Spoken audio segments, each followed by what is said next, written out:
ठीक। अब मैं आपको लेकिन बता दूं, और जो नुकसान इस जंग की वजह से हो रहा है वो दुनिया भर में, हम कोई उसमें रोके नहीं है। शेयर बाजार में पिछले 3 दिनों में, इस हफ्ते में आज जो तेजी आ रही थी उस पर बहुत बड़ा ब्रेकर लग गया। शेयर मार्केट में भारी गिरावट हुई है।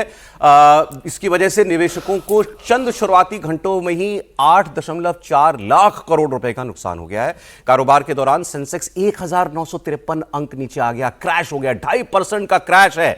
74,750 पर फिलहाल चल रहा है। ये 86,000 87,000 पहुंच चुका था एक समय में। निफ्टी 580 अंक का गोता लगा करके 23,200 के भी नीचे चला गया है। शेयर बाजार की गिरावट की सबसे बड़ी वजह कच्चे तेल की कीमतों में आई तेजी को ही बताया जा रहा है, और खाड़ी देशों में मौजूद तेल गैस फील्ड्स पर जो दनादन मिसाइल हमले हो रहे हैं उसकी वजह से इंटरनेशनल मार्केट में क्रूड ऑयल के दाम में आग लग गई। अचानक ब्रेंट क्रूड की प्राइस जो है वो $113 प्रति बैरल पर पहुंच गई, और इसकी वजह से खासतौर पर एशियाई शेयर बाजारों में कोहराम मच गया है। तो ये भी खबर थी। अब दूसरा मैं आपको बता रहा था कि भारत ईरान के साथ जो बैलेंसिंग कर रहा है वो ये कि हमने उसको मेडिकल सप्लाईज भी भेज दी हैं। यहां भारत में जो ईरानियन एम्बेसी है उसके जरिए बहुत सारी मेडिकल सप्लाई भारत ईरान को भेज रहा है, ताकि हम उसके साथ एक रिश्तों में तारतम्य बना करके चलते रहे। रेड क्रॉस सोसाइटी के जरिए ये मेडिकल एड जो है ईरान को पहुंचाई जा रही है।